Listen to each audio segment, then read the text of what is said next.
Hello there everybody, it is I, Tony aka TTBurger88, and welcome back to another episode of TTBurger Game Reviews.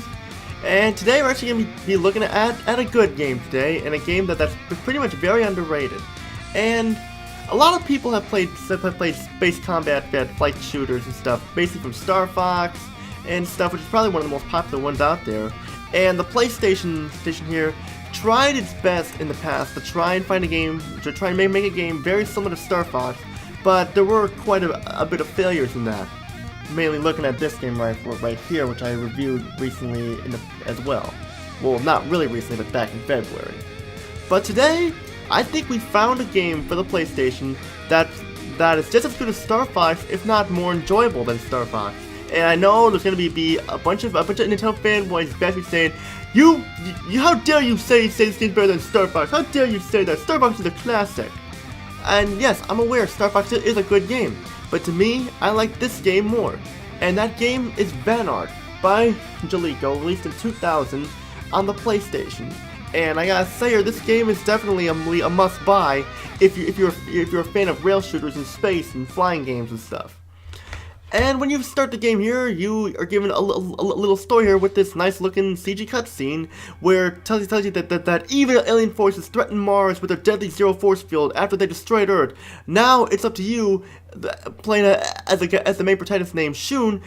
You have joined the forces of the Vanark troopers and save the day before it's too late and bring peace back to the galaxy and Mars. And the story is pretty much nothing special, but for a rail shooter space combat game like this, I gotta say that it works. It works really well. Now when you get into the game here, you'll see that the game's graphics look excellent. No blocky textures or any pop-in stuff like that from what I saw. The graphics look fantastic, and this game came out in 2000. This game looks a lot better than most games that are released nowadays. And there's pretty much nothing else to say about the in-game graphics, but the cutscenes look also fantastic, kind of on par with like graphics you'll see in like an RPG or something like that. And I gotta say the graphics do really definitely get the job done, and it's a fantastic looking game. And for sound, we got some orchestral sounding tunes here that pretty much make you feel like you're in the dogfight here. And there is no voice acting, which isn't going to be a problem, because there are a lot of games like this, like in the year 2000, that like on other consoles like Nintendo 64 and stuff, and the Final Fantasy games and other JRPGs, and a couple other games like this on the PlayStation that didn't have voice acting. So this one here, this is fine. And besides that though, the sound, there's pretty much nothing else to say about the sound besides from your lasers blasting and like the enemies attacking you. It's a nice sounding game. Now getting into the gameplay, like I said, this game is basically just like Star Fox, but even better. The game plays like Star Fox almost, and you have some of the similar things, like you got like the text bubbles both popping up with the characters' faces and stuff. It's pretty much an anime-made version of Star Fox, and I'm gonna be referencing Star Fox here a lot here when it comes to the game, so bear with me here, people. And the controls here are very smooth. There's no you can say goodbye to those clunky ass controls that were in Zeitgeist Super Strike, whatever you call it, which made the game pretty much unplayable. Here the controls are nice and smooth. You feel like you're you're flying this ship. You feel like you're showing flying in your spaceship, or the KDM and stuff. I mean. That's the key word here, is control. You feel like you're in control of the ship. You feel like you're in control of fighting the enemies, and you feel like you can just fly around and stuff. And that's a good thing, because you don't want any of those clunky ass controls where you make a facepalm frustrated that the controls are like that. And of course, you can also use the analog sticks or the D-pad. But in this, I use the D-pad because I really don't like using the analog sticks much unless I necessarily have to. I mean the analog sticks on the PlayStation were not even mandatory until Ape Escape came out, which was the only game that required you to use analog sticks. But for like the PlayStation, I'm fine using the D-pad, and I'm okay with it. I will get into some complaints here and stuff. It's just that one of the things that kind of feel slapped on in this game are the on-foot sections in your ship. These here feel totally unnecessary, and they pretty much they were slapped in together at the last minute. It's kind of plays like Resident Evil and Parasite Eve, these on-foot sections, and they basically take up. They basically could have done better without these. I mean. And like, yeah, I mean, I'm not having fun here with these on-foot sections, but thankfully they are shortened and they're just a way to like get you somewhere to talk to somebody and stuff. But then again, they could have just put it just feels like they were slapped on as well. Like there are some mini games here as well. We had to like careful like to not detonate this bomb in this maze-like thing. Some of the stuff feels a little tacked on because I'm sure they thought that the people would get bored if all they did was shoot some enemies and stuff like that. But to me, I would have been just perfectly fine if you were in the spaceship the whole time. And, yeah.